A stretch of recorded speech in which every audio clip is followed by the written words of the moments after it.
বিসমিল্লাহ আসসালাতু আসসালামু আলা রসুলিল্লাহ সুম্মা আম্মা বাদ। গত সেশনে আমরা যে আয়াতগুলো পড়েছি সেখানে দুইটা উল্লেখযোগ্য বিষয় আমার মাথা থেকে ছুটে গিয়েছিল। প্রথমটি হলো, এই সূরার পূর্বের সূরায় আমরা একটা কৌতূহলোদ্দীপক শব্দ পাই। পরিবার পরিজন থেকে যারা বিচার দিবসে পালিয়ে বেড়াবে তাদের কথা বলতে গিয়ে আল্লাহ শব্দটি ব্যবহার করেছেন। তিনি বলেছেন ওয়াসাহিবাতিহি অবানিহি, অবানিহি। তিনি বলেননি অ আওলাদিহি, তিনি বলেছেন বানিহি। এখন বানিন শব্দটি প্রাচীন আরবিতে নির্দিষ্টভাবে ছেলে সন্তানের জন্য ব্যবহৃত হতো, কন্যা সন্তানদের জন্য নয়। এতে কন্যা সন্তানরা অন্তর্ভুক্ত না। যেমন আল্লাহ আজ্জাজাল্লাহ বলেছেন, আফা আসফাকুম রব্বুকুম বিল বানিনা ওয়াত্তাখাযা মিনাল মালাইকাতি ইনাথা। আরবি ভাষায় জামউ মুযাক্কার সালিম বা পুরুষবাচক বহুবচন সাধারণত স্ত্রীবাচক শব্দকেও অন্তর্ভুক্ত করে। তবে কিছু শব্দ ব্যতিক্রম, এগুলো কেবলমাত্র পুরুষবাচক শব্দের জন্য নির্দিষ্ট। এগুলো নির্দিষ্টভাবে পুরুষবাচক শব্দকে নির্দেশ করে, এবং বানিন এমন একটা শব্দ যা শুধুমাত্র পুত্র সন্তান বোঝায়। আর এখানে এই শব্দটা ব্যবহার করার কারণ হল, যদিও বিচার দিবসের কথা বলা হচ্ছে, কিন্তু সূরার মূল শ্রোতা ছিল কাফিররা, এবং এরা কাদেরকে ভালোবাসত? তাদের ছেলে সন্তানদেরকে। তাছাড়া ছেলে সন্তানদের প্রতি তাদের ভালোবাসা এই সূরায়ও প্রকাশ পেয়েছে, যখন কন্যা সন্তানের ব্যাপারে তারা বিব্রত বোধ করত। সুতরাং দুইটা সূরাতেই এই বিষয়টা ধারাবাহিকভাবে এসেছে। এখন দ্বিতীয় যে বিষয়টা, যার সম্পর্কে আমি আগে কিছুটা ইঙ্গিত দিয়েছিলাম কিন্তু বলার সুযোগ হয়নি, তা হলো এই সূরায় দুইটা প্রেগনেন্সির কথা বলা হয়েছে। অর্থাৎ ঈশারের কথা বলা হয়েছে, মানে 10 মাসের গর্ভবতী উটনির কথা বলা হয়েছে, এবং তারপর মাউউদার কথা বলা হয়েছে। ছোট্ট মেয়েটার জন্ম হয়েছে এবং তারপর তাকে জীবন্ত কবর দেওয়া হয়েছে। আচ্ছা, এই দুইটা জিনিসের মধ্যে একজন সভ্য লোক কোনটাকে বেশি গুরুত্ব দিবে? নিঃসন্দেহে বাচ্চাটাকে গুরুত্ব দিবে। কিন্তু এই জঘন্য কাফিরগুলোর অবস্থাটা দেখুন। সূরার প্রথমে আল্লাহ কিয়ামতের ভয়াবহতার বর্ণনা দিয়েছেন, তারপর তিনি তাদের সবচেয়ে পছন্দের জিনিসের কথা উল্লেখ করেছেন এবং বলেছেন যে সেদিন তারা তাদের অতি পছন্দের এই জিনিসটাকেও ভুলে যাবে, তাই না? তাদের পছন্দের জিনিসের মধ্যে তিনি ঈশারের কথা উল্লেখ করেছেন, তাদের সন্তানদের কথা কিন্তু বলেননি। কন্যা সন্তান তো নয়, এমনকি সন্তানের কথা যখন এসেছে তখন বলা হচ্ছে সে তার কন্যা সন্তানটিকে জীবন্ত কবর দেয়। অথচ ঈশার তার জন্য গর্ব, অহংকার এবং ঐশ্বর্যের ব্যাপার। মূলত তার বিকৃত মন মানসিকতার ফলে তার মধ্যে এমন বিপরীতধর্মী আচরণ দেখা যায়। এটি তার মনের গভীরের অবস্থা নির্দেশ করে। এখানে আরও একটা ব্যাপার হলো, কোরআন এবং মুহাম্মদ সাল্লাল্লাহু আলাইহি সাল্লামের প্রাথমিক দিন প্রচার এমন একটা বিষয় যা পৃথিবী ধ্বংসের পর কি হবে এবং আমরা সবাই মারা যাওয়ার পর কি হবে কেবল এই সম্পর্কে বলে না। আবার এটা কেবল পূর্ববর্তী যুগের মানুষদের ঘটনা বলে তাও কিন্তু নয়, বরং এতে তখনকার সমাজের বিভিন্ন সমস্যা নিয়েও কথা বলা হয়েছে। সুতরাং এখানে যদিও বিচার দিবসের একটা ঘটনা উল্লেখ করা হচ্ছে, যে যখন সেই ছোট্ট কন্যা শিশুকে জিজ্ঞেস করা হবে কোন অপরাধে তাকে হত্যা করা হয়েছে, প্রাথমিকভাবে তখনকার সেই অপরাধী কাফের শ্রোতা যখন এই আয়াতটা শুনেছে, তখন বিচার দিবসের কথা চিন্তা করার আগে সে তৎক্ষণাৎ তার নিজের বর্তমান অবস্থার কথা চিন্তা করবে, তাই না? এভাবে কোরআন তখনকার সমাজে বিরাজমান খারাপ কাজগুলোর মোকাবেলা করা শুরু করে। দাওয়ার দৃষ্টিকোণ থেকে এখানে উল্লেখযোগ্য আরেকটা বিষয় আছে। দাওয়াতে দিনের যে দৃষ্টিভঙ্গি মূলত উপেক্ষা করা হয় তা হল, সকল নবী রাসূলগণ তাদের নিজের জাতির কাছে তাদের সমাজে প্রচলিত ক্ষতিকর কাজগুলো চোখে আঙুল দিয়ে দেখিয়ে দিয়েছেন। তারা তাদের জাতিকে বলেছেন যে এই দিন কেবল তাদের আখিরাতের জন্য কল্যাণকর তা নয়, বরং এটা তাদের পার্থিব জীবনেও কল্যাণ বয়ে আনে। কারণ তারা এমন সব কাজে লিপ্ত ছিল যার মাধ্যমে তারা সমাজে, এমনকি তাদের নিজেদের উপরও অন্যায় এবং জুলুম করছিল, তাই না? সুতরাং দিন প্রচারের অংশ হিসেবে, যেমন ধরুন আমাদের প্রেক্ষাপটে আমরা সমাজে যত সমস্যা দেখি, একটা সাইড নোট হিসেবে বলছি, আমরা সমাজে যত সমস্যা দেখি যা আমরা মুসলমানদের সমস্যা মনে করি, তা মূলত আমেরিকার জাতীয় সমস্যা বা আমাদের জাতীয় সমস্যা। তরুণদের যে সমস্যাগুলো দেখি সেগুলো আমেরিকার তরুণদের সমস্যা। আমাদের বাচ্চারা এই সেই জিনিস দেখছে, এটা একটা আমেরিকান সমস্যা। এটা শুধুমাত্র মুসলমানদের সমস্যা নয়, এটা সবার সমস্যা, সার্বজনীন একটা সমস্যা, তাই না? আমরা যখন রিবার বিপক্ষে কথা বলছি, দেখুন আমাদের সমাজ রিবা বা সুদের আগ্রাসনের শিকার। বিপুল সংখ্যক মানুষ তাদের সহায় সম্পত্তি হারিয়েছে রিবার কারণে, এবং তারা একটা মানবেতর জীবনযাপন করছে। জানেন, 10 বছর আগে, এমনকি 5-6 বছর আগেও রাতে টিভিতে সোমালিয়া এবং পৃথিবীর বিভিন্ন প্রান্তের ক্ষুধার্ত শিশুদের নিয়ে বিজ্ঞাপন দেখাতো, যে আমাদের উচিত তাদের খাবারের ব্যবস্থা করা, দিনে অন্তত $1 দান করা ইত্যাদি। অথচ এখন বিজ্ঞাপন দেখি আরকানসা বা নিউ ইয়র্ক শহরে থাকে এমন পরিবারের বাচ্চাদের মাঝে খাবার বিতরণের অনুষ্ঠান হচ্ছে, এই আমেরিকায়। সুবহানাল্লাহ, সুদের জন্যই এই দেশের এই অবস্থা হয়েছে, তাই না? আপনি যখন কোনো মন্দ কাজের মোকাবেলা করছেন, এর মানে এই নয় যে দ্বন্দ্বটা আমাদের সাথে তাদের। আল্লাহ আজ্জা ওয়া জাল্লা এই বাচ্চা মেয়েটার পক্ষে কথা বলেছেন, যে বাচ্চা মেয়েটা নিঃসন্দেহে একটা মুশরিক বা কাফিরের পরিবারের, এবং এই জঘন্য কাজের প্রচলনটা তাদের মধ্যে ছিল। এটা মুসলমানদের সমস্যা নয়, বরং তখনকার একটা সামাজিক সমস্যা। অথচ আল্লাহ তাদের সমস্যার সমাধানের কথা বলছেন এবং তাদের এটা চোখে আঙুল দিয়ে দেখিয়ে দিয়েছেন। এবং এগুলো ইসলামের সার্বজনীন আবেদনের একটা অংশ, অন্য যে কোনো দলের চেয়ে ভিন্ন। যেমন কোনো দল যখন একত্রিত হয়, তাদের কিছু আহ্বান থাকে, দাবি থাকে। সচরাচর তারা তাদের নিজেদের অধিকারের কথা বলে, আমাদের দাবি এটা, আমাদের দাবি সেটা, আমরা আরও বেশি স্বাধীনতা বা আরও সুযোগ সুবিধা চাই, আমরা আরও বেশি সম্মান এবং মূল্যায়ন চাই, আমাদের দাবিগুলো মানতে হবে ইত্যাদি ইত্যাদি। শুধুই আমাদের আমাদের আমাদের আর আমাদের। আপনি যদি কোরআনের দাওয়াতের দিকে তাকান, সর্বপ্রথম এটা আখিরাতের কথা বলে। আপনি আপনার নিজেকে সংশোধন করুন, এটা আপনার কথা বলে, আমি সংক্রান্ত কথা বলে না, ঠিক না? এটা ছিল প্রথম কথা। দ্বিতীয়ত, যেসব বিষয় কোরআনে উল্লেখ আছে, এর মধ্যে সম্পূর্ণ একটিও সূরা নেই যা সাহাবাদের উপর নির্যাতনের বিষয়ে নাজিল হয়েছে, যেখানে বলা হয়েছে এই ধরনের নির্যাতন কতটা নির্মম এবং কাফেরদের এসব বন্ধ করা উচিত। বরং কোরআনে এসব নির্যাতনের কথা বিচ্ছিন্নভাবে বলা হয়েছে এবং এরপর বলা হয়েছে ধৈর্য ধরো, সামনের দিকে এগিয়ে যাও। সবচেয়ে নিষ্ঠুর এবং জঘন্য অত্যাচার আপনি দেখবেন যখন সৈয়দুনা ইয়াসার এবং তার পরিবারের প্রতি অমানসিক নির্যাতনের পর তাদের হত্যা করা হয়েছিল। তখন তার পরিবারকে রাসূল সাল্লাল্লাহু আলাইহি ওয়াসাল্লাম কি বলেছিলেন জানেন? ইসবিরু ইয়া আহলা ইয়াসার, হে আহলে ইয়াসার, ধৈর্য ধারণ করো, ঠিক না? খাব্বাব বিন আরাত রাদিয়াল্লাহু তাআলা আনহু যখন জ্বলন্ত কয়লায় ঝলসানো অবস্থায় রাসূল সাল্লাল্লাহু আলাইহি ওয়াসাল্লামের কাছে আসলেন, এই অবস্থায় তার পিঠের চামড়া যেন গলে গিয়েছে। তিনি রাসূল সাল্লাল্লাহু আলাইহি ওয়াসাল্লামের নিকট অভিযোগ নিয়ে আসলেন। রাসূল সাল্লাল্লাহু আলাইহি ওয়াসাল্লাম তাকে বলেছিলেন, তুমি তাড়াহুড়া করছো, পূর্ববর্তী যুগের লোকদের আরও কঠিন সময় পার করতে হয়েছে। কেন কেন এই বিষয়ে বিশদভাবে বলা হয়নি? কারণ কোরআনের আহ্বান আরও ব্যাপক। এ কারণে যখন বলা হয়েছে কুনতুম খায়রা উম্মাতিন উখরিজাত, এখানে মিনান নাস বলা হয়নি, বলা হয়েছে লিন্নাস। তোমরাই শ্রেষ্ঠ জাতি যাদের আবির্ভাব ঘটানো হয়েছে মানব জাতির কল্যাণের জন্য। মানব জাতির মধ্য থেকে বলা হয়নি। দেখুন, যদি মানব জাতির মধ্য থেকে শ্রেষ্ঠ বলা হতো, এর মানে দাঁড়াতো মানুষদের মধ্যে আমরা শ্রেষ্ঠ। কিন্তু এখানে আমরা মানব জাতির জন্য শ্রেষ্ঠ বলা হয়েছে, অর্থাৎ মানব জাতির কল্যাণের জন্য আমরা সদা তৎপর। এটা সম্পূর্ণ ব্যতিক্রম ধর্মী একটা মনোভাব। মক্কি জীবনের দাওয়াতেও এই বিষয়টা স্পষ্ট হয়েছে। আল্লাহ সবচেয়ে কট্টর এবং জঘন্য কাফেরদের উদ্দেশ্যে কথা বলেছেন, কিন্তু একই সাথে তিনি মজলুমদের পক্ষে কথা বলেছেন, যারা খুন হয়েছে, যারা অত্যাচারিত নিপীড়িত হয়েছে। তিনি মিসকিনদের অধিকার সম্পর্কে বলেছেন। কোরআনের মক্কি সূরাগুলোতে তিনি মিসকিনদের হকের কথা বলেছেন। সেই সময় কিছু মানুষ ব্যবসা বাণিজ্যে প্রতারিত হতো। ওয়াইলুল লিল মুতাফফিফিন আসছে সামনে, তাই না? এই মানুষগুলোর আর্থসামাজিক সমস্যা, নৈতিক বা আদর্শিক সমস্যা এবং পারিবারিক সমস্যা আছে। অথচ মানুষগুলো এমন যে তাদের পক্ষে কেউ কথা বলে না। কোনো ভোক্তা অধিকার বিভাগ নেই যেখানে আপনি প্রতারিত হলে আপনার টাকা ফেরত পেতে পারেন। বিশেষ করে আপনি যদি দুর্বল শ্রেণীর কেউ হন, আপনি বরং মার খাওয়ার জন্য প্রস্তুত থাকুন, অথবা ক্ষতিপূরণ চাওয়ার কারণে খুনও হতে পারেন, তাই না? আল্লাহ আজ্জা ওয়া জাল্লা তাদের পক্ষে কথা বলেন।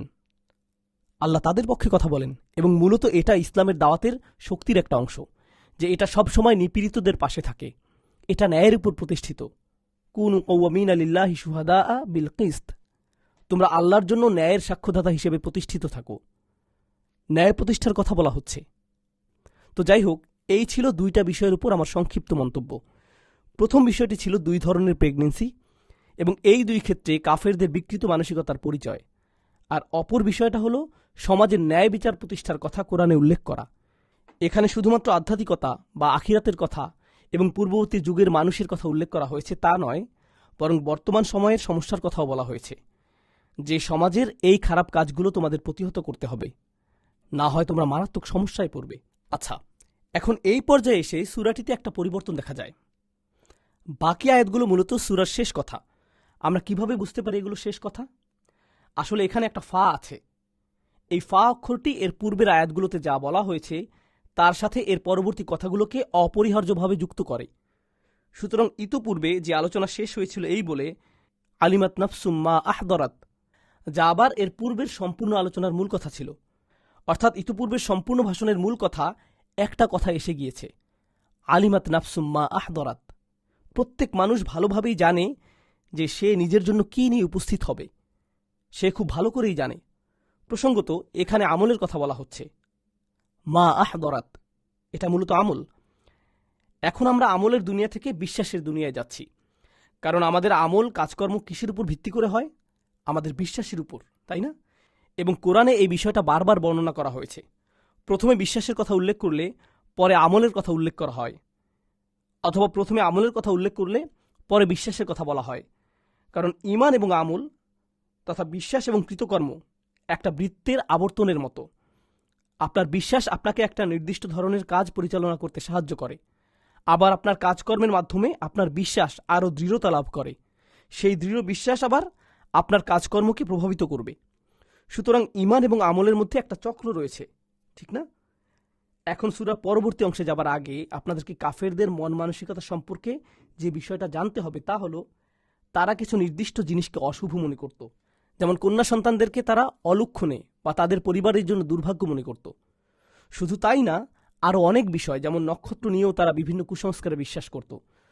যদিও নক্ষত্রপুঞ্জ নিয়ে শুধু তারাই না, জ্যোতির্বিদ্যা এবং এই জাতীয় বিষয়গুলো, হাতের রেখা পড়া ইত্যাদি, এগুলো এমনকি বর্তমান সময়েও আছে। সে সময় এগুলো নিয়ে তাদের সম্পূর্ণ একটা শিল্প গড়ে উঠেছিল। এটা মূলত একটা ব্যবসা, অপরাধ ব্যবসার মতো, যেমন মাদক পাচার, পতিতাবৃত্তি ইত্যাদি ইত্যাদি। জ্যোতির্বিদ্যাও আসলে একটা ব্যবসা, এবং দুর্ভাগ্যজনকভাবে বর্তমানে এই ব্যবসার প্রভাব সম্ভবত মুসলমানদের উপরই সবচেয়ে প্রবল এবং জোরালোভাবে পড়েছে। যেখানে আপনি আপনার হাত দেখাবেন অথবা নক্ষত্রের অবস্থান বা এরকম কোনো কিছু দেখে তারা আপনার ভবিষ্যৎ বলে দিবে। এগুলো একেবারেই সাধারণ শিরকি কাজ, নেহায়েত শয়তানের কাজ, যেটা দুর্ভাগ্যবশত মুসলিম বিশ্বে একেবারে সাধারণভাবে প্রচলিত হয়ে গেছে। যদিও এখানে আমেরিকায় অর্থনির্বাহী কর্মকর্তারা কেমন গণকদের মতো আচরণ করে, এগুলো নিয়ে আমরা কথা বলেছিলাম। আচ্ছা, যাই হোক, কুরাইশদেরও নক্ষত্রপুঞ্জ নিয়ে এমন কিছু ব্যাপার ছিল। আপনারা জানেন যে তারকাগুলো মিটমিট করে জ্বলে, তাই মাঝে মাঝে এগুলোকে বেশ উজ্জ্বল মনে হয়, আবার মাঝে মাঝে বিবর্ণও মনে হয়। তারপর আবার উজ্জ্বল দেখায়, এরপর আবার বিবর্ণ দেখায়। অর্থাৎ তারার বাতিতে অনেকটা সুইচ অন অফের মতো অবস্থা হয়, তাই না? তারা মনে করত এই নক্ষত্রগুলো এভাবে আমাদের কিছু বলতে চায়, এগুলো আমাদের সাথে কথা বলে। যখন তারা কোনো উল্কাপিণ্ড দেখত, ইংরেজিতে যাকে শুটিং স্টার বলে, তারা বলতো এগুলো বিশেষ কোনো কিছুর লক্ষণ। তো কিছু কিছু মানুষ যাদের করার মতো অন্য কোনো কাজ ছিল না, তারা বলতো আমরা একটা বিশেষ শ্রেণীর অন্তর্ভুক্ত, আমাদের সাথে এমন সব শয়তানের যোগাযোগ আছে যারা বিভিন্ন আসমানে গিয়ে নক্ষত্রগুলো আমাদের কি বলতে চায় সেটা জেনে আসে, এবং বিষয়টা আপনার এবং আপনার পরিবারের নিরাপত্তার জন্য বেশ গুরুত্বপূর্ণ। আরও বিস্তারিত জানতে 800 নম্বরে কথা বলুন, ঘন্টায় মাত্র 1995 টাকা। সুতরাং মূলত এটা একটা ব্যবসা।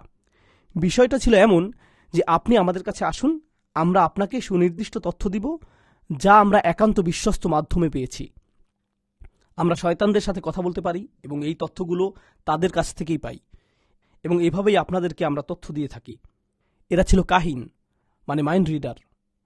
তাই লোকজন তাদের কাছে যেত, যেমন অন্তঃসত্ত্বা মহিলারা ছেলে হবে নাকি মেয়ে হবে জানার জন্য যেত, অথবা অমুক গোত্রের উপর আমাদের হামলা করা ঠিক হবে কিনা, আমার চাচাতো ভাইকে আমার খুন করা ঠিক হবে কিনা, হত্যার পর ওরা কি আমাকে মেরে ফেলবে নাকি আমি পালিয়ে যেতে পারবো, ইত্যাদি ইত্যাদি। তারা বিভিন্ন পরামর্শের জন্য তাদের কাছে যেত। অনেকগুলো বর্ণনা থেকে আমরা জানতে পারি যে তারা বিড়বিড় করে কিছু শব্দ বলতো, ইউ ইউ ইউ করে অর্থহীন কিছু কথা বলতো, যেন দেখে মনে হয় যে তারা আসলে মনে মনে কোনো যোগাযোগ স্থাপন করছে, এবং এরপর হঠাৎ বলে ওঠে, বুঝতে পেরেছি, এখন আপনাকে এটা সেটা করতে হবে। এই খেলাটাই তারা খেলত। তো যাই হোক, আল্লাহ আজ্জাজাল্লাহ এখানে নক্ষত্ররাজির কসম করেছেন, নক্ষত্ররাজির কসম। এখন মুশরিকদের সংস্কৃতিতে, বিশেষ করে তাদের সংস্কৃতিতে, নক্ষত্রের সাথে অনেক কুলক্ষণ, কুসংস্কার এবং অন্ধবিশ্বাসের সম্পর্ক ছিল। তাছাড়া রসুল সাল্লাল্লাহু আলাইহি সাল্লামের বিরুদ্ধে তাদের একটা অপপ্রচারই ছিল যে তিনি একজন কাহিন, তিনিও একজন মাইন্ড রিডার, এবং তিনি যা কিছু বলেন এগুলো নক্ষত্ররাজির মাধ্যমে পেয়ে থাকেন। তিনি এগুলো শয়তানদের কাছ থেকে পেয়ে থাকেন, এবং শয়তানরা তারকারাজি থেকে তথ্যগুলো এনে তাকে বলে। তো তাদের মতে তিনি এভাবেই তার কাজগুলো করেন। তাহলে তোমরা যখন এমনটাই মনে করো, তখন মুহাম্মদ সাল্লাল্লাহু আলাইহি ওয়াসাল্লাম তোমাদেরকে বলছেন তোমাদের বিবেককে প্রশ্ন করতে। কাহিনরা টাকার বিনিময়ে কাজ করে, তাছাড়া বেশিরভাগ সময় তারা এমন সব কথা বলবে যা তোমরা শুনতে চাও। এখন কাহিনদের কার্যকলাপের বিপরীতে এই সূরায় যে কথাগুলো ইতিমধ্যে বলা হয়েছে, এগুলো কি মুশরিকদের পছন্দের কথা ছিল? না, বরং এর সম্পূর্ণ বিপরীত। তাই এই পর্যায়ে তাদের দৃষ্টিতে জ্ঞানের যে উৎস অর্থাৎ নক্ষত্ররাজির দিকে আল্লাহ ইঙ্গিত করেছেন এবং বলেছেন ফালা, না, বরং এর বিপরীত পক্ষে। এখানে লা শব্দটি উকসিমু এর সাথে সম্পৃক্ত নয়, এটা এর পূর্ববর্তী আয়াতে যে কথাগুলো বলা হয়েছে তার সাথে সম্পৃক্ত। তাদের সমস্ত ধারণার ব্যাপারে বলা হচ্ছে কখনো না, এমন বাজে অনুমান তোমরা করো না। মূলত এই লায়ের অর্থ হল চুপ করো তোমরা, এসব আজে বাজে ধারণা করা বাদ দিয়ে যা বলা হচ্ছে তা শুনো। উকসিমু বিল খুন্নাস, আমি শপথ করছি খুন্নাসের নামে। খুন্নাস শব্দটি খানিসের বহুবচন, আর আরবিতে খানিস মানে হল, ধরুন কোনো মানুষ রাস্তা দিয়ে যাচ্ছিল এবং হঠাৎ করে সে তার পথ পরিবর্তন করে অথবা ঝোপঝাড়ের আড়ালে গিয়ে লুকিয়ে যায়। এর ফলে আপনি তাকে আর দেখতে পাচ্ছেন না, তার সাথে আপনার আর কোনো যোগাযোগ হচ্ছে না। এরপর আবার তার দেখা মিলে এবং সে আবার অদৃশ্য হয়ে যায়। ঠিক আছে? এখন মুশরিকরা বলতো এই যে নক্ষত্র দৃশ্যমান হচ্ছে এটা আমার জন্য একটা ইশারা, কিন্তু আল্লাহ খুন্নাস শব্দটির মাধ্যমে এখানে বলেছেন যে এই তারাগুলো যেমন দৃশ্যমান হয় তেমনি আবার অদৃশ্যও হয়। তাহলে তোমরা কি মনে করো তাদের এমন উজ্জ্বল দীপ্তমান হবার ক্ষমতা আছে? তাহলে জেনে রাখো আল্লাহই তাদের দৃশ্য বা অদৃশ্য হওয়া নিয়ন্ত্রণ করেন। সুতরাং ফালা উকসিমু বিল খুন্নাস, আল্লাহ এগুলো শপথ করছেন। আর যখন আল্লাহ কোনো কিছুর শপথ করেন এরপর একটা মন্তব্য থাকে যাকে জওয়াব আল কসম বলা হয়। ঠিক আছে? তো সেই জওয়াব আল কসম আসছে ইনশাআল্লাহ তাআলা। অল জওয়ারিল কুন্নাস, এখানে দুই আয়াতের মাঝখানে কোনো ওয়াও অথবা ফা নেই, সুতরাং এটা পূর্ববর্তী আয়াতেরই সম্প্রসারণ। আল জাওয়ার শব্দটি জারা অথবা জাউরান থেকে এসেছে, এর মানে সড়কের গতিপথ পরিবর্তন করা, অর্থাৎ যে নক্ষত্রটি তার স্থান থেকে ছুটে গিয়েছে উল্কার মতো। এরপর আল কুন্নাস শব্দটি এসেছে কিনাস শব্দ থেকে। কিনাস মানে হরিণের লুকানোর জায়গা, যেমন হরিণ দৌড়াতেই থাকে, এরপর হঠাৎ কোথায় চলে যায়, একেবারে যেন উধাও হয়ে যাবার মতো। সুতরাং জঙ্গলের ভিতর হরিণের এমন কোনো জায়গা আছে যেখানে সে প্রকৃতপক্ষে অদৃশ্য হয়ে যায়। তো এখানে এই শব্দটির মাধ্যমে চমৎকার একটা সাদৃশ্য বোঝানো হয়েছে, অর্থাৎ যে উল্কাটি নিক্ষিপ্ত হয়েছে হঠাৎ করে এর কি হয়, এটা অদৃশ্য হয়ে যায়। খুব অল্প সময়ের জন্য এটা দেখা যায় এবং এরপর অদৃশ্য হয়ে যায়। আল জাওয়ারিল কুন্নাস, এই বিষয়গুলোর সাথেই তাদের কুসংস্কারগুলো সম্পৃক্ত ছিল। আর আল্লাহ আজ্জা জাল্লাহ শুরু করেছেন এইসবের শপথ করে। এগুলোর উপর আল্লাহর একচ্ছত্র নিয়ন্ত্রণ বোঝানো হচ্ছে। তাছাড়া কোরআনের একটা মজার বিষয় যা সম্পর্কে ইসলাহি রহমাহুল্লাহ মন্তব্য করেছেন এবং আর শাওকানি রহমাহুল্লাহ একই রকম বলেছেন, সেটা হলো মুশরিকরা মনে করত জিনেরা নক্ষত্র রাজি থেকে বিভিন্ন গোপন তথ্য নিয়ে আসত। কিন্তু আমরা যেমন ধরুন শিহাব আস-সাকিব সম্পর্কে জানি, অর্থাৎ জিনেরা বা শয়তানরা যখন ফেরেশতাদের কাছ থেকে কোনো তথ্য চুরি করতে যায় তখন কি হয়, তাদের দিকে উল্কা নিক্ষেপ করা হয়। তাহলে তোমরা যাকে তথ্যের উৎস বলে মনে করো, মূলত তার মাধ্যমে ঊর্ধ্বালোকে শয়তানদেরকে মারা হয়েছে। এতটাই নিশ্ছিদ্র নিরাপত্তার মধ্যে তথ্যগুলো থাকে। তাহলে প্রকৃতপক্ষে তোমাদের বিশ্বাসের সম্পূর্ণ বিপরীত ঘটনাই ঘটে। ফালা উকসিমু বিল খুন্নাস আল জাওয়ারিল কুন্নাস। এরপর তিনি বলছেন ওয়াল্লাইলি ইযা আসআস, তিনি আরও একটা প্রবল জিনিসের শপথ করেছেন, রাতের শপথ। রাতের শপথ, রাত যত অন্ধকার হয় আপনার দৃষ্টিশক্তি ততই কমে যায়। আবার এখানে আসমা আল আদ্দাদ ব্যবহার করা হয়েছে, মানে যেসব শব্দ তাদের বিপরীত অর্থ বোঝায়। তো আস শব্দটি রাতের জন্য ব্যবহার করা হয় যখন সন্ধ্যা নামে, আবার সন্ধ্যা শেষ হয়, কারণ এটা এমন এক সময় যখন দৃষ্টি ঝাপসা হয়ে যায়। ঠিক আছে? সুতরাং যে সময় দৃষ্টি ঝাপসা হয়ে যায়, ওয়াল্লাইলি ইযা আসআস, এর মানে হলো সেই সময় তোমরা নক্ষত্ররাজি দেখতে পাও না, তাহলে তোমাদের তথ্যগুলো তখন কোথায় যায়? এখানে আল্লাহ সেই সময়ের কসম করেছেন যখন তোমরা এমনকি এতটুকু নক্ষত্ররাজি দেখতে পাবে, তাও তিনি নিয়ন্ত্রণ করেন। তিনি রাতের মাধ্যমে এগুলো নিয়ন্ত্রণ করেন। এবং এরপর ওয়াসুবহ ইযা তানাফাস, তিনি ভোরের শপথ করেছেন। আমি ভোরের শপথ করছি যখন তা শ্বাস নেয়, যখন তা স্বস্তির শ্বাস নেয়। তাহলে দিনের উপর যখন রাত নেমে আসে তা যেন দম বন্ধ অবস্থা, এবং ভোর হওয়া মানেই স্বস্তির শ্বাস নেওয়া। আর ভোর যখন শ্বাস নেয় তখন তারকারাজির কি হয়? তারা অদৃশ্য হয়ে যায়, তারা সম্পূর্ণ অদৃশ্য হয়ে যায়। সুতরাং তোমরা যা দেখতে পাও এবং যা দেখতে পাও না, এসবের নিয়ন্ত্রণ মূলত আল্লাহরই হাতে। দিনের বেলা কখন উল্কা নিক্ষেপ করা হয় আর কখন হয় না, এসবের কোনো ধারণাই তোমাদের নেই। সুতরাং যে তথ্য তোমরা পাও বলে মনে করো তা সবই তোমাদের ধারণা। মূলত এই জ্ঞানগুলো সবই আল্লাহর নিয়ন্ত্রণে। কিন্তু তোমাদের কাছে যে জ্ঞান আছে বলে তোমরা মনে করো, প্রকৃতপক্ষে কিছুই নয়। এখন আল্লাহ সুবহানাহু ওয়া তাআলা প্রকৃত জ্ঞানের উৎসের কথা বলছেন। ইন্নাহু লাকাউলু রাসূলিন কারীম। এতে কোনো সন্দেহ নেই যে নিশ্চয়ই এগুলো একজন সম্মানিত রাসূলের বাণী। এখানে সম্মানিত রাসূল, কারিম শব্দটি কিরামা থেকে এসেছে। কারুমা ইয়াকরুমু এবং কারিম অর্থাৎ উচ্চ মর্যাদা এবং সম্মান, এর মাধ্যমে জিবরিল আলাইহিস সালামকে বোঝানো হয়েছে। এখানে উল্লেখযোগ্য দুইটা বিষয় আছে, এগুলো খুবই চমৎকার। প্রথমটি হলো আল্লাহ বলেননি যে ইন্নাহু লাকালামু রাসূলিন কারীম। কালাম শব্দটি ব্যবহার করা হয়নি। কালাম মানে বক্তব্য, কওল মানেও বক্তব্য, কিন্তু কালাম শব্দটি আল্লাহর জন্য ব্যবহৃত হয়। আমরা সূরা তাওবায় পড়েছি, হাত্তা ইয়াসমা কালাম আল্লাহ, যতক্ষণ পর্যন্ত না সে আল্লাহর বাণী শুনতে পায়। এখন আক্ষরিক অর্থে কালাম শব্দের অর্থ হল যে বক্তব্যটা সরাসরি বক্তব্যের মূল উৎস থেকে আসে, আর কওল মানে জিহ্বা দ্বারা যা উচ্চারিত হয়। তাহলে আপনার কাছে কওল থাকতে পারে যা আপনার নিজস্ব কালাম নয়। যখন আপনার কাছে কালাম আছে মানে এটা আপনার নিজের কথা, আর আপনার কাছে কওল আছে মানে এটা অন্য কারো বক্তব্য হতে পারে। আপনি শুধুমাত্র তার বক্তব্যটা মুখে উচ্চারণ করেছেন।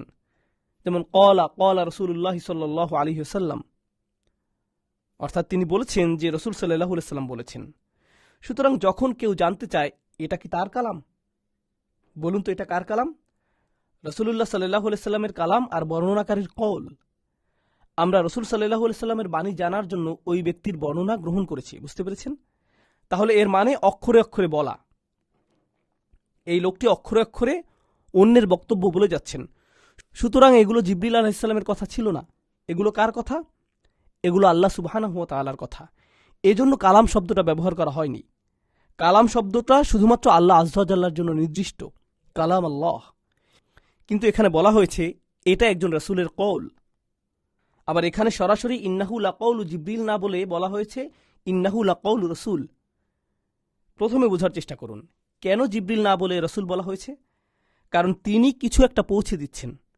একজন বার্তাবাহকের কাজ হলো পৌঁছে দেয়া। তিনি কি পৌঁছে দিচ্ছেন? একটা বার্তা। আক্ষরিক অর্থেই বার্তা পৌঁছে দিচ্ছেন। সুতরাং তাকে বার্তা পৌঁছানোর ক্ষেত্রে প্রত্যেকটা শব্দ অবিকল ব্যবহার করতে হয়েছে। কেন শব্দগুলো অবিকল ব্যবহার করতে হয়েছে? কারণ শয়তানরা, যাদের উপর কাহিনীটা নির্ভর করে, যাদেরকে সবাই খারাপ বলেই জানে, তাদের সাথে সম্মান বা মর্যাদার কোনো সম্পর্ক নেই। তো এসব শয়তানদের বিপরীতে এখানে যার কথা বলা হয়েছে তার প্রথম বৈশিষ্ট্যই হল করিম। তিনি করিম, তিনি সম্মানিত। সুতরাং এটা তার সম্মানেরই অংশ যে তিনি এই বাণী, এই বার্তা সম্পূর্ণ সততার সাথে পৌঁছে দেবেন। জ্ঞানের উৎস সম্পর্কে এটা ছিল প্রথম বিষয়। খেয়াল করুন, এর আগের সূরায় আল্লাহ আযযা ওয়া জাল্লা ওহীর বিশুদ্ধতা নিয়ে কথা বলেছেন।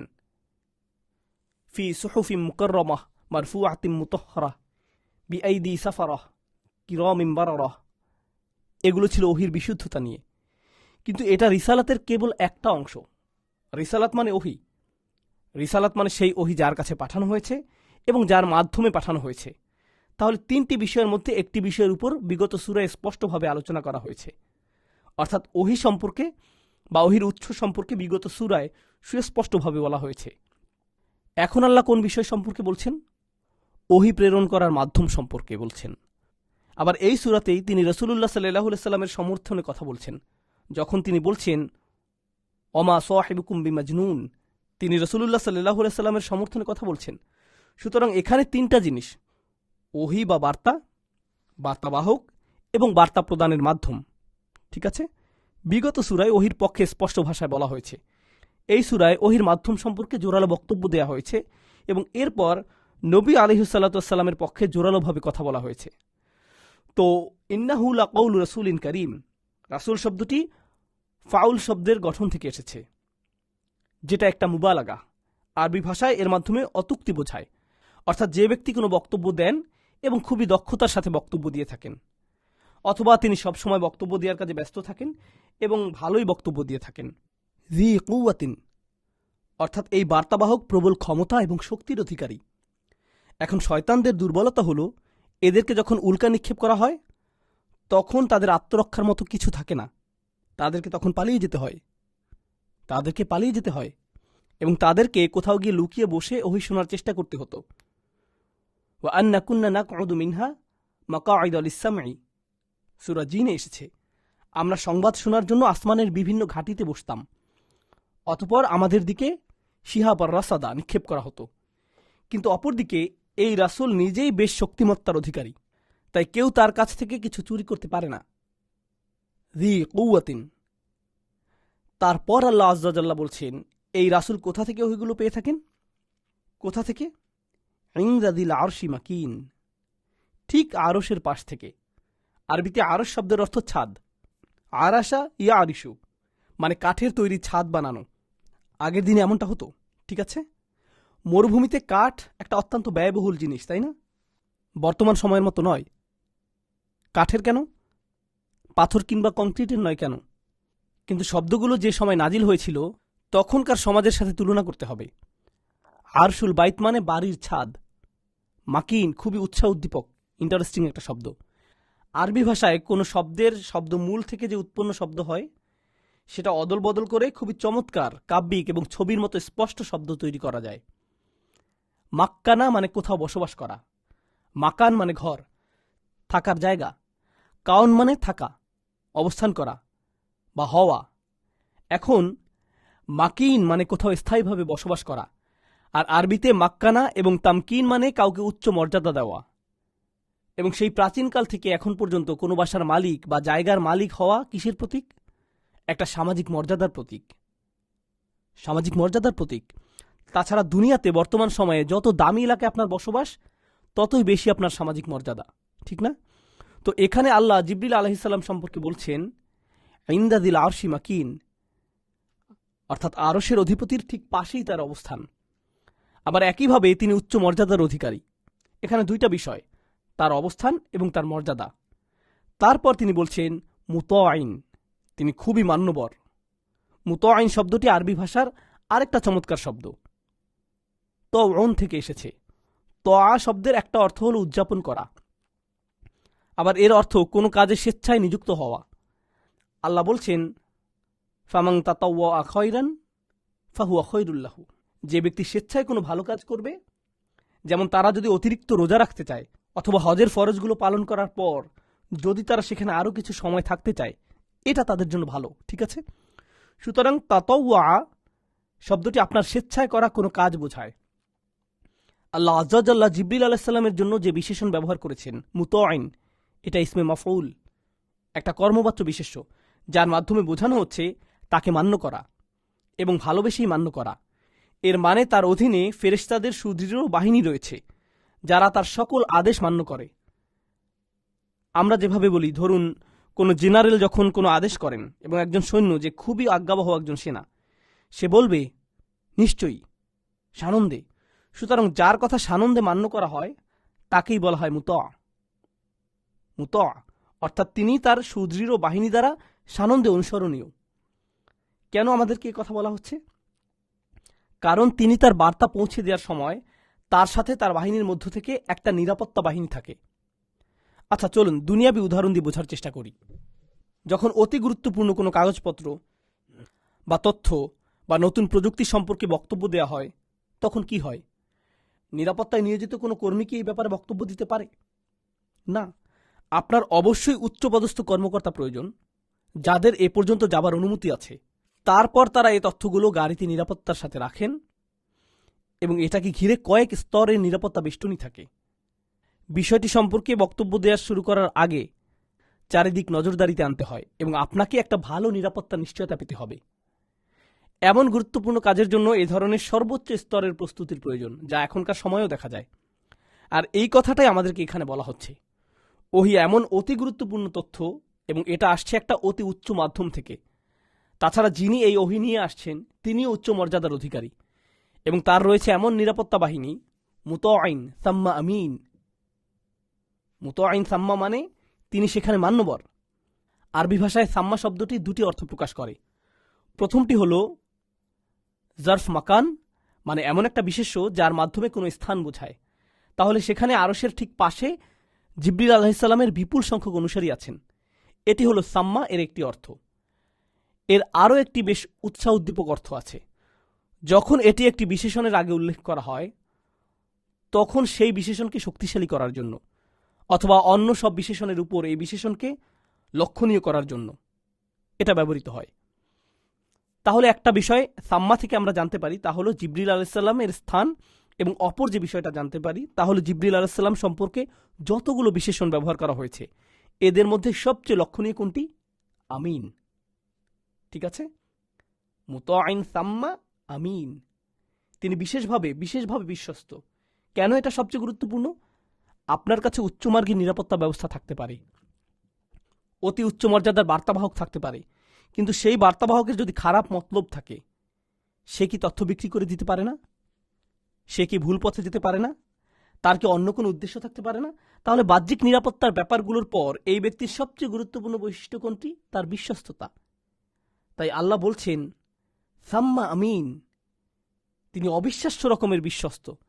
তিনি আসমান থেকে মুহাম্মদ সাল্লাল্লাহু আলাইহি সাল্লামের কাছে ওহী নিয়ে আসেন এবং এই কাজের জন্য তিনিই সবচেয়ে বিশ্বস্ত। তাছাড়া নিশ্ছিদ্র নিরাপত্তার মধ্য দিয়ে এই ওহী পাঠানো হয়েছে। এখন তাহলে এই আয়াতগুলোর মাধ্যমে কোন বিষয়ের প্রতি জোরালো সমর্থন দেওয়া হয়েছে? ওহী পাঠানোর বিষয়ে। ওই যে পূর্বের সূরায় বলা হয়েছিল কিরামিন বারারাহ, এখানেও ফেরেশতাদের মধ্যে যারা জিবরিল আলাইহিস সালামের সাহায্যে ওহী পৌঁছানোর কাজে নিয়োজিত তাদের কথা বলা হয়েছে। ওই যে পূর্বের সূরায় বলা হয়েছিল কিরামিন বারারাহ, আর এখানেও ফেরেশতাদের মধ্যে যারা জিবরিল আলাইহিস সালামের সাহায্যে ওহী পৌঁছানোর কাজে নিয়োজিত তাদের কথা বলা হয়েছে। এরপর ওমা সাহিবুকুম বিমাজনুন, এবং আপনার সাথী। আচ্ছা, এখানে আলোচনার একটা পরিবর্তন এসেছে। হঠাৎ আল্লাহ আবার কাফিরদের উদ্দেশ্যে কথা বলছেন। বিচার দিবসে আল্লাহ তাদের সাথে কথা বলবেন না। বিআইয়ি যামবিন কুতিলাত, কোন অপরাধে তাকে হত্যা করা হয়েছে। ওয়া ইদাল মাউউদাতু সুইলাত, এখানে আল ওয়াইদাতু সুইলাত বলা হয়নি, তাই না? হত্যাকারীকে প্রশ্ন করা হবে না, বরং ভুক্তভোগীকে প্রশ্ন করা হবে। অথচ এখন আল্লাহ কাফিরদের সাথে কথা বলছেন, যার ভাষাশৈলী থেকে বোঝা যায় যে তোমাদের এখনো সুযোগ আছে। আল্লাহ এখনো তোমাদের সাথে কথা বলছেন, তোমাদেরকে সুযোগ দিচ্ছেন। এই আয়াতে যাওয়ার আগে জেনে রাখুন, ইনশাআল্লাহ আপনারা নিজ উদ্যোগে সূরা নাজম অধ্যয়ন করবেন বিইজনিল্লাহ। সূরাত নাজমে স্পষ্টভাবে এবং বিস্তারিত বলা হয়েছে যে কিভাবে জিবরিল আলাইহিসসালাম প্রথমবার মুহাম্মদ সাল্লাল্লাহু আলাইহি সাল্লামের জীবনে আসলেন এবং কিভাবে প্রথম ওহীর আদান প্রদান ঘটেছিল। সাধারণভাবে সূরাটি মূলত এই সূরার এই আয়াতের তাফসীর। তো যাই হোক, ওয়ামা সাহিবুকুম বিমাজনুন, এবং তোমাদের সঙ্গী যিনি আছেন তিনি মোটেও পাগল নন। এখানে দুইটা শব্দ আমাদের মনোযোগ দাবি রাখে। প্রথম শব্দটা হলো সাহিব। আল্লাহ এখানে বলেননি ওমা মুহাম্মাদুন বিমাজনুন, মুহাম্মদ পাগল নন, মুহাম্মদ সাল্লাল্লাহু আলাইহি সাল্লাম পাগল নন, তাই না? অথবা বলেননি ওমা হাদা রাসূলু বিমাজনুন, ওমা সাহিবুকুম বিমাজনুন, তোমাদের সাথী, তোমাদের সঙ্গী। আরবিতে সাহিব শব্দটি দুটি অর্থ প্রকাশ করে। এমন একজন ব্যক্তি যিনি আপনার সাথে একই স্থানে থাকেন এবং একই সাথে দীর্ঘ সময় ধরে থাকেন, এবং এর মাধ্যমে বোঝা যাচ্ছে যে সে আপনাদের মধ্যেই থাকত। আপনি তাকে চেনেন, আপনি জানেন সে কোথায় থাকে, আপনি তার আশেপাশেই থাকতেন, এবং এর মাধ্যমে এটাও বোঝা যায় যে সে দীর্ঘদিন ধরে আপনার কাছাকাছি আছে, দীর্ঘদিন ধরে সে আপনাদের সাথে ছিল। এবং এই দুইভাবেই মূলত আমরা একজন মানুষ সম্পর্কে জানতে পারি। প্রথমত তাদের কাছাকাছি থাকতে হবে এবং আপনাকে একটা ভালো সময় তাদের সাথে কাটাতে হবে। এই দুইটা বিষয়, তাই না? উদাহরণস্বরূপ, মসজিদে আমরা অনেকজনকে চিনি, আমরা তাদের সময় কিছু সময় কাটাই, কিন্তু আমরা তাদের কাছাকাছি থাকি না। ফলে আমরা কি তাদের সম্পর্কে খুব ভালোভাবে জানি? না, কারণ বাসায় যাওয়ার পর তারা সম্পূর্ণ ব্যতিক্রম একজন মানুষ হতে পারেন। কিন্তু আপনি যদি তাদের প্রতিবেশী হন এবং তাদের সাথে লম্বা সময় অতিবাহিত করেন, তাহলে বলা যাবে আপনি আসলেই তাদেরকে চেনেন। এটাই সাহিব। এতে দুইটা জিনিস বিদ্যমান, সময় এবং অবস্থান, কাছাকাছি অবস্থান করা। সুতরাং যেহেতু তিনি তোমাদের মধ্যেই অনেক দিন ধরে বসবাস করছিলেন, তাই তোমরা সবাই ভালোভাবেই জানো যে তিনি পাগল নন, তিনি গণক নন, এবং এও জানো যে এসব নগণ্য জিনিসের প্রতি তার কোনো আগ্রহ নেই, এবং তোমরাই তাকে তোমাদের মধ্যে সর্বোত্তম ব্যক্তি বলে জানতে। তিনি তোমাদের সাহিব, তাই তোমরা ভালোই জানো যে তিনি পাগল নন। অমা সাহিবুকুম বিমাজনুন। আচ্ছা, এখন আরেকটা ব্যাপার, জিন শব্দটি সম্পর্কে আমাদের জানা দরকার। এটা আরবি ভাষার ব্যাপক অর্থবোধক একটা শব্দ। জান্নাহ শব্দের অর্থ কোনো কিছু ঢেকে ফেলা, আক্ষরিক অর্থে কোনো কিছু ঢেকে ফেলা, আচ্ছাদন করা। জান্নাতকে জান্নাত বলার কারণ হলো এটি সকল পঙ্কিলতাকে সতেজ, সমৃদ্ধ, সবুজ দিয়ে ঢেকে রাখে। এটা একটা প্রাচুর্যপূর্ণ বাগান, যেখানে এক একটা জিনিসকে অন্য জিনিস দিয়ে আবৃত করে রাখা হয়েছে। সুতরাং এটা একটা প্রাচুর্যে ভরা বিলাসবহুল বাগান। আমরা জিন বলি কারণ জিনেরা আমাদের চোখের আড়ালে থাকে, আমাদের চোখ তাদেরকে দেখতে পায় না। জানিন হলো মায়ের গর্ভ, কারণ এর ভেতরে বাচ্চা আবৃত থাকে। ঠিক আছে, মাজনুন শব্দের দুইটা অর্থ হয়। প্রথমত, যার বোধ শক্তিতে পর্দা পড়ে গেছে, অর্থাৎ যার বিবেক বুদ্ধি ক্ষীণ, ফলে সে কোনো কিছু বোঝে না এবং মানুষ তাকে পাগল বলে। এই হলো মাজনুন শব্দের একটা অর্থ, এটা ইসমে মাফউল। অপর অর্থটি হলো যখন কেউ জিন দ্বারা আক্রান্ত হয়, এবং এই দুইটা অর্থ এখানে পরস্পর সংযুক্ত। তারা বলে একজন মানুষের বিচার বুদ্ধি লোপ পেয়েছে কারণ তাকে জিনে ধরেছে। তারা শব্দটির দুইটা অর্থ একই সাথে প্রকাশ করে। তাই আল্লাহ বলছেন, ওয়ামা সাহিবুকুম বিমাজনুন, তিনি জিন দ্বারা আক্রান্ত হননি। এর মাধ্যমে এটাও বোঝানো হচ্ছে যে তিনি কার কাছ থেকে তথ্য পেয়ে থাকেন না? জিনের কাছ থেকে। তার কথাগুলো জিনের মাধ্যমে আসে না, বরং জিবরিল আলাইহিসসালামের মাধ্যমে আসে, যিনি আল্লাহ সুবহানাহু ওয়া তাআলার কাছ থেকে এই বাণী নিয়ে আসেন। ওয়ালাকাদ রাআহু বিল উফুকিল মুবিন। আর এতে কোনো সন্দেহ নেই যে তিনি তাকে সুস্পষ্ট দিগন্তে দেখেছেন। আল উফুক শব্দের অর্থ হল প্রান্ত। আক্ষরিকভাবে এর অর্থ প্রান্ত বা কোণা। আফাক মানে কোণাগুলো। সুতরাং দূর দিগন্তে, যেখানে আসমান এবং জমিন মিলিত হয়, সেখানে সুস্পষ্ট স্থানে তিনি ফেরেশতা জিবরিল আলাইহিসসালামকে দেখেছেন। এর মাধ্যমে তার চোখে দেখা অভিজ্ঞতার কথা বলা হচ্ছে, চোখে দেখা দৃশ্য। তাই তিনি পাগল নন, তিনি মূলত নিজের চোখে এটা দেখেছেন। মনে রাখবেন, এখানে এমন সব মানুষদের উদ্দেশ্য করে বলা হচ্ছে যারা গণকদের কাছ থেকে তথ্য নিত, এবং এসব গণকরা বলে, আমি এমন কিছু দেখি যা আপনারা দেখেন না। অথবা তারা বলবে, আমরা অদৃশ্য থেকে বিভিন্ন তথ্য পাই, কিন্তু আগে আপনাকে মূল্য পরিশোধ করতে হবে, তারপর আমরা আপনাকে তথ্যগুলো দিব। আমরা আপনাকে তথ্য দিব, কিন্তু আপনাকে এর জন্য টাকা দিতে হবে। এটাই তাদের নিয়ম। আল্লাহ আজ্জা জাল্লাহ তার সম্মানিত রসুল সাল্লাল্লাহু আলাইহি সাল্লামের সাথে এসব নগণ্য গণক আর কাণ্ড জ্ঞানহীন মানুষের মধ্যে আরও একটা বৈপরীত্য বর্ণনা করেছেন। তিনি বলেন, ওমা হুয়া আলাল গায়বি বিদনীন, তিনি দনীন নন। দনীন শব্দটি বখিল শব্দের কাছাকাছি অর্থ প্রকাশ করে। আপনারা জানেন বখিল মানে কৃপণ, তাই না? লোভী। কিন্তু দনীন হলো এমন কেউ যে তথ্য দিতে কার্পণ্য করে। যেমন ধরুন কোনো শেফ, যিনি তার রেসিপি কারোর সাথে শেয়ার করতে চান না। অথবা ধরুন পেপসি, তারা তাদের সোডা বা এ জাতীয় কোনো পণ্য তৈরির ফর্মুলা কাউকে দিতে চাইবে না। এগুলো দনীন। মানে যখন আপনি কোনো তথ্য গোপন করেন, কোনো অর্থনৈতিক বিশ্লেষককে আপনি যখন বলবেন, আমার কিছু আর্থিক পরামর্শ প্রয়োজন, আর ঠিক আছে, আমি আপনাকে 2 মিনিট সময় দেব, আপনাকে ঘন্টায় $100 মতো পরিশোধ করতে হবে। অথবা একজন হিসাব রক্ষকও এমনটা করতে পারেন। এই ধরনের লোকেরা যা চায় তা না পাওয়া পর্যন্ত তারা তথ্য লুকিয়ে রাখে। আল্লাহ বলছেন, অদৃশ্যের ব্যাপারে বলতে গেলে যদিও আল্লাহ রসুল সাল্লাল্লাহু আলাইহি সাল্লামের কাছে এগুলো দৃশ্যমান, কারণ তিনি জিবরিল আলাইহিস সালামকে দেখেছেন। ওমা হুয়া আলাল গায়ব, যখন তার কাছে বিশেষ করে অদৃশ্য কোনো কিছু আসে, তিনি তোমাদের কাছে তা বলতে কার্পণ্য করেন না। তিনি এগুলো তার মধ্যে গোপন রেখে তোমাদের বলেন না যে আমার কাছে তোমাদের জন্য বেশ উপকারী কিছু তথ্য আছে, আগে আমাকে এর জন্য টাকা দাও, তারপর বলছি। তিনি তোমাদেরকে সব কিছু বলেন, তার অন্য কোনো উদ্দেশ্য নেই। তোমরা তাকে যাদের মতো বলছো একবার তুলনা করে দেখো তো। তোমরা তার ব্যাপারে বলো যে সে আসলে একজন কাহিন। তাদের তো কোনো না কোনো মতলব থাকে, তারা তোমাদের কাছ থেকে বিনিময় চায়। তিনি তো তাদের মতো নন, তিনি দনীন নন। ওমা হুয়া আলাল গায়বি বিদনীন ওমা হুয়া বিকৌলি শাইতানির রাজিম। এবং পরিশেষে এটা কোনো বিতাড়িত শয়তানের বাণী নয়। এই আয়াতটা এই অংশের শেষ কথা। ওমা হুয়া বি, মা এবং বি একসাথে আসলে এর অর্থ হয় কখনো নয়। এটা কোনো শয়তানের বাণী হওয়া অনেক দূরের কথা। রজিম শব্দটি রজম থেকে এসেছে, যার অর্থ ছুঁড়ে মারা। এর আক্ষরিক অর্থ হল মারজুম, অর্থাৎ এমন একজন যে এতটাই অভিশপ্ত এবং ঘৃণ্য যে মানুষ তাকে দেখামাত্র ক্ষোভে কি করে, তারা তার দিকে যে কোনো জিনিস ছুঁড়ে মারে। এতটাই রাগ এবং ক্রোধের পাত্র সে। এটাই রজিম। আবার শয়তান শব্দটার দুইটা উৎস রয়েছে। প্রাচীন আরবি ভাষার আলেমদের মধ্যে শয়তান শব্দটার মূল শব্দ নিয়ে মতপার্থক্য আছে। দুটো শব্দই আমি আপনাদের সামনে উপস্থাপন করব। আমি যেটা মনে করি, মূলত এই বিষয়ে আমি শাইখ আব্দুর রউফ জামানের সাথে কথা বলেছিলাম। আমার কাছে তিনি আমেরিকার একজন হিরো। মহান আল্লাহ যেন তাকে সুস্থ রাখেন এবং সুরক্ষিত রাখেন। তিনি নিউ জার্সির একটা মসজিদের ইমাম এবং তাফসিরের ক্ষেত্রে তার অত্যন্ত নির্ভরযোগ্য জ্ঞান রয়েছে।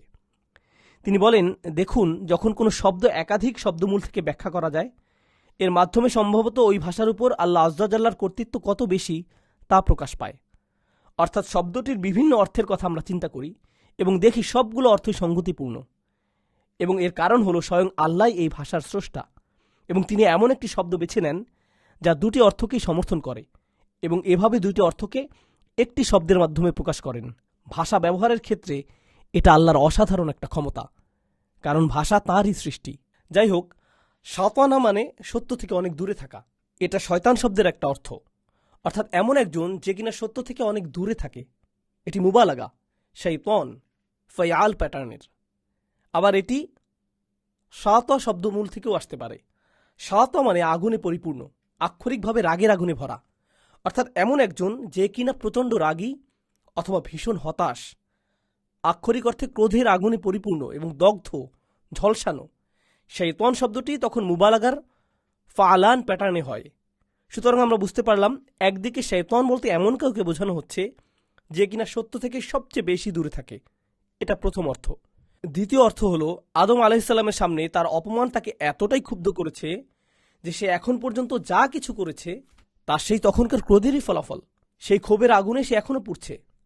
আমরা যেমন বলে থাকি, তুমি ব্যাপারটা নিয়ে এখনো জ্বলে পুড়ছো, তাই না? এই কারণেই তাকে শয়তান বলা হয়। আর তাই এই আয়াতে বলা হচ্ছে, এটা কোনো অভিশপ্ত শয়তানের কথা হতেই পারে না। ফাআইনা তাযহাবুন, আর তোমরা কোন দিকে অগ্রসর হচ্ছ? কোথায় যাচ্ছ তোমরা সবাই? আমি মনে করি এটাই সূরার মূল অংশ। এটাই সূরাটির প্রাণকেন্দ্র। সূরার প্রাণকেন্দ্র হচ্ছে কেবল একটি প্রশ্ন। বিগত দুইটি সূরায় কাফিররা প্রশ্ন করেছিল। তারা প্রশ্ন করেছিল, এমনকি সূরা নাবাতেও তারাই প্রশ্ন করেছিল, তাই না? তারা আখিরাত সম্পর্কে উদ্দেশ্যহীন মন্তব্য করত। আর আল্লাহ এখানে শুধুমাত্র একটি প্রশ্ন করেছেন, ফাআইনা তাযহাবুন, এত সব কিছু জানার পর তোমরা কোন পথে চলছ? তোমরা কোথায় যাচ্ছ? তোমরা কোন দিকে দৌড়াচ্ছ? তোমাদের কাছে পৃথিবীর যত সব ভ্রান্ত জ্ঞানও আছে। আবার এদিকে তোমাদের কাছে পৃথিবীর সবচেয়ে নিখুঁত, নির্ভরযোগ্য, বিশুদ্ধ এবং অমূল্য জ্ঞানের উৎস রয়েছে, যা তোমাদেরকে চূড়ান্ত ক্ষতি থেকে মুক্তি দিবে। তারপরও তোমরা কোন পথে চলেছ? ফাআইনা তাযহাবুন। এবং এরপর বলা হচ্ছে, শেষ পর্যন্ত কি কারণে তোমরা এই পথে যেতে পারো না? ইন হুয়া ইল্লা যিকরুল লিল আলামিন। আচ্ছা, আরেকটা কথা, এখানে আইনা তাযহাবুন, তোমরা কোন পথে যাচ্ছ, এই কথাটা মূলত পূর্ববর্তী সূরার আম্মা মান ইস্তাগনা এই আয়াতের তাফসীর। অর্থাৎ যে কিনা বেপরোয়া, যা মন চায় তাই করে, সে মনে করে তার কারো সাহায্যের দরকার নেই। এটা বিগত সূরায় এসেছিল। আর এই সূরায় বলা হচ্ছে, ফাআইনা তাযহাবুন, কোন দিকে চলছো তোমরা? এরপর তিনি বলছেন, ইন হুয়া ইল্লা যিকরুল লিল আলামিন। গত সূরায় তিনি বলেছিলেন, কাল্লা ইন্নাহা তাযকিরাহ, না না না, এটা একটা বলিষ্ঠ উপদেশবাণী ছাড়া আর কিছুই নয়। আর এই সূরায় তিনি বলছেন, এটা মূলত একটা বলিষ্ঠ উপদেশ ছাড়া আর কিছুই নয়। ইন হুয়া ইল্লা, এটা অন্য কিছুই নয়, একটা বলিষ্ঠ উপদেশবাণী ছাড়া। যিকরুল লিল আলামিন, বিশ্ববাসীর জন্য। এটা বিশ্বাসীদের জন্য একটা শক্তিশালী উপদেশ। মূলত এখানে যা বোঝানো হচ্ছে তা হলো দুইটা বিষয়। যদি তোমরা এ থেকে মুখ ফিরিয়ে নাও, তবে অন্যরা এটা গ্রহণ করবে। আলামিন, এখানে লি কুরাইশ বলা হয়নি, তাই না? তাহলে এটা তোমাদের উপর নির্ভরশীল নয়। এই উপদেশবাণী তোমাদের উপর নির্ভরশীল নয়। আগের সূরায় তাদের অধ্যত্বের বিপরীতে কোরআনকে উচ্চ মর্যাদায় অধিষ্ঠিত করা হয়েছে। আর এখানে তাদেরকে বলা হচ্ছে, তোমরা এই উপদেশবাণী গ্রহণ করো বা না করো, এটা তোমাদের সমস্যা। মূলত এই উপদেশবাণী সমগ্র পৃথিবীর জন্য, পৃথিবীর সকল জাতির জন্য। তাছাড়া এটা লিসামাওয়াতি ওয়াল আরদ নয়। আলামিন দ্বারা মূলত জুল আকল বোঝানো হয়, অর্থাৎ জ্ঞান বুদ্ধি সম্পন্ন সৃষ্টিকুল, মানুষ, জিন এবং ফেরেশতা। ঠিক আছে, তারা আল আলামিনের অন্তর্ভুক্ত। পাহাড় পর্বত, গাছপালা এবং এই ধরনের অন্যান্য সৃষ্টি নয়। তাই কোরআনে যখনই আল আলামিন শব্দটি ব্যবহৃত হয়েছে, আপনি দেখবেন বিভিন্ন জাতির কথা বলা হয়েছে, অর্থাৎ পৃথিবীর সকল জাতি, জিনদের সকল জাতি এবং ফেরেশতাদের দল। এই উপদেশবাণী এই সকল সৃষ্টিকুলের জন্য প্রাথমিকভাবে এবং সুনির্দিষ্ট মানবজাতির জন্য, এরপর জিন জাতির জন্য। এরপর যিকরুল লিল আলামিন লিমান শাআ মিনকুম আন ইস্তাকিম। এখানে লি পূর্ববর্তী আয়াতের লি এর একটা বদল। আরবিতে যেভাবে বিষয়টা আমরা বুঝে থাকি, ইন হুয়া ইল্লা যিকরুল লিল আলামিন, ইন হুয়া ইল্লা যিকরুল লিমান শাআ মিনকুম আন ইস্তাকিম। আয়াত দুটি পরস্পর সংযুক্ত, অর্থাৎ তোমাদের মধ্যে ওই ব্যক্তির জন্য এটা উপদেশবাণী ছাড়া আর কিছুই নয় যে এটা গ্রহণ করতে চায়, যে ব্যক্তি ইচ্ছা পোষণ করে। শাআ, যেমন আমরা ইনশাআল্লাহ বলে থাকি। তাহলে তোমাদের মধ্যে যে ব্যক্তি ন্যায়পরায়ণ হতে চায়, সরল সঠিক পথে চলতে চায়, তার জন্য এটা উপদেশবাণী ছাড়া আর কিছুই নয়। এই আয়াতে সুন্দর একটা উপমা আছে, যেটা আমি আপনাদের সাথে শেয়ার করতে চাই। ইস্তিকামা শব্দটি যেমন সিরাতুল মুস্তাকিম এর উৎপত্তি হয়েছে কমা ইয়াকুমু শব্দ থেকে, অর্থাৎ দাঁড়ানো। ইয়াস্তাকিম মানে এমন ব্যক্তি যিনি সোজা হয়ে দাঁড়াতে চান। আল্লাহ বলছেন এটা তাদের জন্য উপদেশবাণী যারা সোজা পথে দাঁড়াতে চায়। মজার ব্যাপার কি জানেন? আমরা কখন এই আয়াতটা তেলাওয়াত করি? যখন আমরা নামাজে সোজা হয়ে দাঁড়িয়ে থাকি। সুবহানাল্লাহ। সুতরাং আয়াতের ভাষার মধ্যেই নামাজের প্রতি ইঙ্গিত করা হয়েছে, তাই না? যাই হোক, তাহলে লিমান শাআ মিনকুম আন ইস্তাকিম, অর্থাৎ তোমাদের মধ্যে যে ব্যক্তি সরল সঠিক পথে চলার ইচ্ছা পোষণ করে। প্রসঙ্গত, ইস্তেকামা শব্দের অর্থ খাড়া হয়ে দাঁড়ানো, সোজা। ঠিক আছে, খাড়াভাবে দাঁড়ানো, শুয়ে পড়া নয়, বরং দাঁড়িয়ে থাকা মানে ইয়াস্তাকিম। এজন্যই সিরাতুল মুস্তাকিম মানে এমন কোনো পথ নয় যা ডানে অথবা বামে কিংবা সামনে বা পিছনে চলে গেছে, বরং এটা মূলত উপরের দিকে এগিয়ে যাওয়া। সুতরাং যে ব্যক্তি এই পথে চলেন তার দারাজাত আরও উচ্চ হবে, কারণ এই পথ উপরের দিকে চলে গেছে, দুনিয়া থেকে আখিরাতের দিকে। একই উপমা সূরা ফাতিহায় দেয়া হয়েছে। তো লিমান শাআ মিনকুম আন ইস্তাকিম আগের সূরায়ও এই রকমই বলা হয়েছিল, আগের সূরায়ও একই রকম কথা বলা হয়েছে। ফামান শাআ যাকারাহ, অর্থাৎ যে ব্যক্তি ইচ্ছা করে সে এই উপদেশবাণী স্মরণ রাখবে। সুতরাং পূর্বের সূরায় যা বলা হয়েছিল তার পরিপূরক কথা এখানে বলা হয়েছে, এবং বলতে গেলে এখানে আরও শক্তিশালী ভাষা ব্যবহার করা হয়েছে। আচ্ছা, এখন মাশিয়া শব্দ সম্পর্কে কিছু বলি, যা আসলে খুবই চমৎকার, এবং এই কথাগুলো আমাদেরকে সূরাটি শেষ করতে সহায়তা করবে ইনশাআল্লাহ। শাআ শব্দটি শাইউন শব্দ থেকে এসেছে। আপনারা নিশ্চয়ই শাইউন শব্দটি এর আগে শুনেছেন। শাইউন শব্দের অর্থ কি? কোনো জিনিস বা কোনো বস্তু বা একটা জিনিস। ঠিক আছে, তাহলে শাআ যার অর্থ কোনো কিছু চাওয়া বা ইচ্ছা করা, এর সাথে কোনো জিনিস বা বস্তুর কি সম্পর্ক? কোনো কিছু চাওয়া বোঝানোর জন্য আরও একটা আরবি প্রতিশব্দ হল আরাদা। আরাদা ইউরিদু ইরাদাতান। ঠিক আছে, ইন্নামা আমরুহু ইযা আরাদা শাইআন আই ইয়াকুলা লাহু কুন ফায়াকুন। ঠিক না? তাহলে আরাদা এবং শাইআন শব্দ দুটোর মধ্যে পার্থক্য কি? এটাই সবার আগে বুঝতে হবে।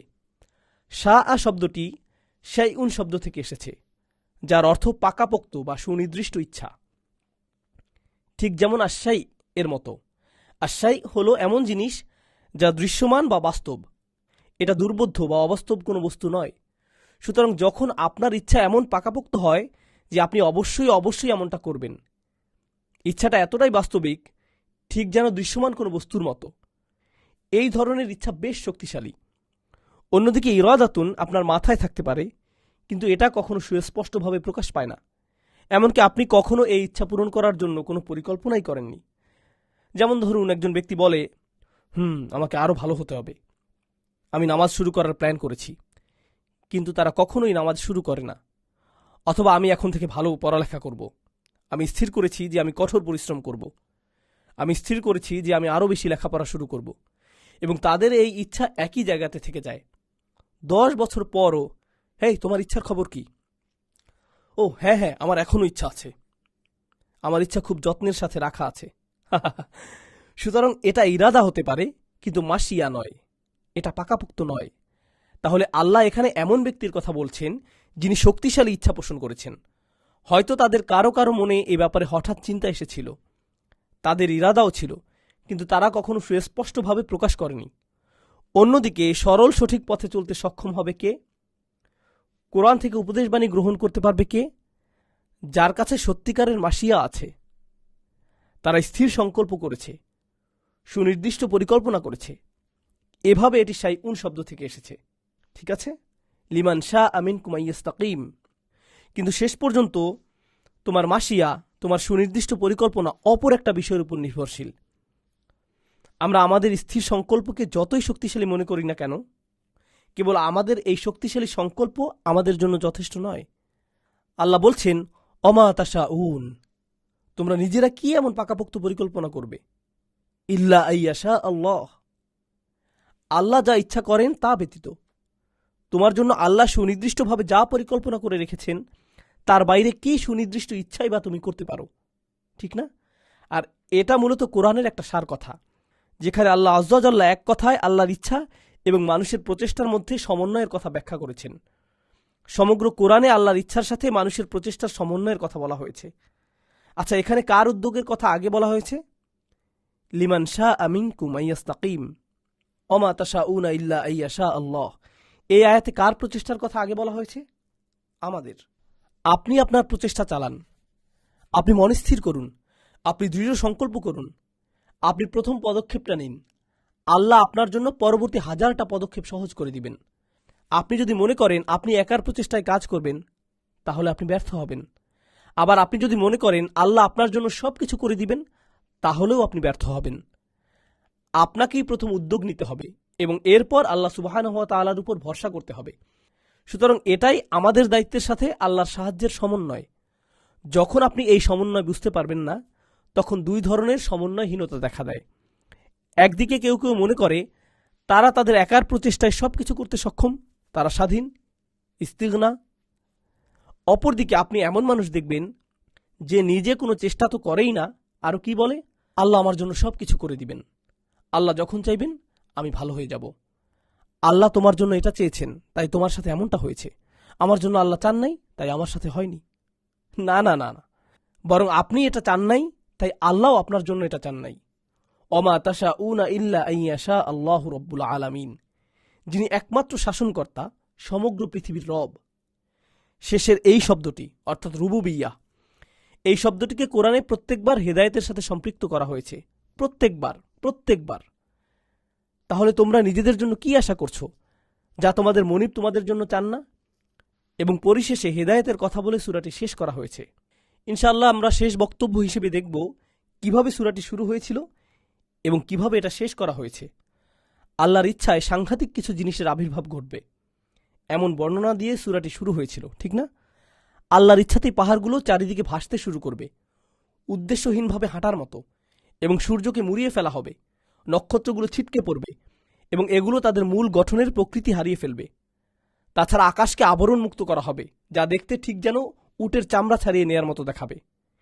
এই সব বর্ণনা ছিল আল্লাহর ইচ্ছায় যা কিছু ঘটবে তার প্রকাশ। তাহলে এগুলোর তুলনায় আমাদের ইচ্ছা বা এমনকি কাফেরদের ইচ্ছাই বা কি হতে পারে? অমা তাশাউনা, আল্লাহর ইচ্ছার তুলনায় তোমরা এমন কি বা ইচ্ছা করবে?